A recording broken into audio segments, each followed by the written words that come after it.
Hey everybody, welcome back to TM Financial Strategies, where we achieve more when we work as a team. Welcome back to our YouTube channel. If you haven't done so already, make sure you hit the like and subscribe button down below and have that notification bell on for future videos.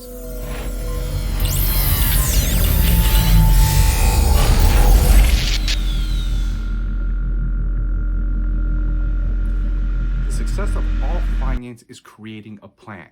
So in the first video of getting your financial house in order, we're going to talk about creating a budget, because that is, in fact, the first step of creating a financial plan. We need to know what we spend. In the next upcoming videos, we'll talk about finding the right fit for a financial advisor and putting it all together. The final video will be getting your financial house in order. We're going to combine everything for you in that video. So let's talk about today's topic, creating a budget. Now, when we do something new, when we create a plan, whether it's renovating our homes, buying a new car, heck, starting a family, we have to know what our finances look like to accomplish those things. So the first step to getting your financial house in order is creating your budget. So how do we create a budget? Well, let's go back a few years, when we were back to our childhoods, when we all had an allowance for doing chores around the house, right? We used that money to go buy a little trinket, to go buy a candy bar, maybe a toy that we really wanted. Well, in fact, that's what budgeting is. We were doing it when we were kids, but now we're on a different scale. We're on a whole different scale as adults. We were planning for our futures and for retirement and to buy homes and things like this. We need to think bigger with our money. So, that's how we start creating. We look at how much we make and compare it to how much we spend. But how do we determine how much we spend? So here's what I like to do, guys. For me, it's a 3-step process. Step number 1, I actually like to print out all my bills and handwrite them down on a sheet of paper to organize and know I have everything there. Step number 2, I actually enter it into a spreadsheet. And here's the reason for that. My handwriting is pretty trash, not gonna lie. You make the argument that's worse than a doctor's. No offense to you doctors out there, but my handwriting is probably worse than yours. Sorry. My third step is actually to use a program like Quicken. It's an online platform that helps me track my expenses going forward. It helps me keep an eye on what I spend and how much I spend and when I spend it.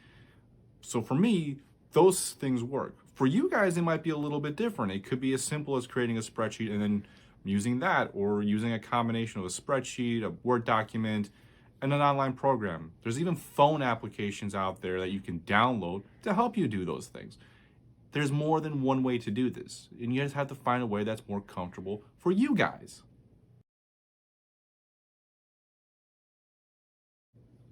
So what kind of expenses are there? Well, there's something called fixed expenses and variable expenses.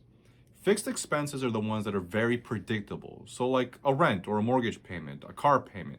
These do not change. You know what will be paid every single month for these expenses. Now, variable expenses are what it sounds like. They're variable. They change. So what is an example of that? Your groceries. Week to week, depending on where you shop, they might change in price. Your utility bills is another one, because month to month, depending on how much we use in electric and gas, that can go up or down. But those are what we consider variable expenses. So how do we determine really how much we can spend just off this number of our expenses? Well, take a look at your pay stubs for a second. Look at the bottom line. That says net pay. We're going to take your net pay and subtract your expenses. That's your budget. And realistically, we want to have built in a cushion there for savings, because you never know what might happen. I mean, look at last year, for example. We were hit with the health pandemic that rocked the entire world, and a lot of people lost their jobs, me included. So what did I do? I had my savings to cover a few months of expenses before some unemployment and before I started my business here. Everyone's going to go through different situations, but it's important to have that cushion in your budget for savings. All right, guys, so let's do a little bit of an exercise. Say your monthly income is about $2,200 a month. It's pretty good. Set aside about $200 of that for savings, okay?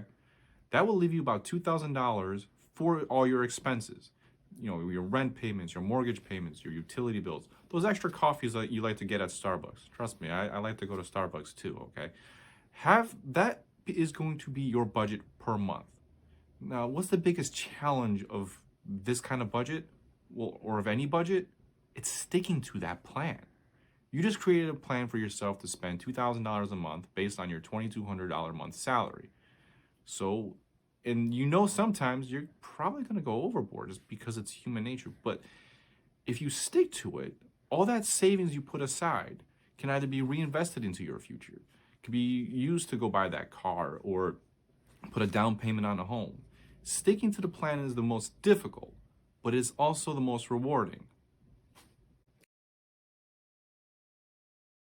So let's go over some of the tips we talked about today. The first one is you could write down to help create your budget. Write down all your expenses. The second option was using a spreadsheet like Excel. The third option was using an online program like Quicken. Or you can be as crazy detailed as I am and use all three. And be mindful of those fixed and variable expenses. Also, don't touch those savings unless you absolutely have to. All right, guys, let's be real here. Save your money. Thanks, guys, for joining us on part 1 of getting your financial house in order, creating a budget. Be on the lookout over the next few weeks about part 2, finding the right fit, and part 3, the final video of getting your financial house in order. Make sure, if you haven't done already, click the like and subscribe button below. Have the notification bell to make sure you guys get those updates from us. Thanks for joining us today, guys. You all have a great day.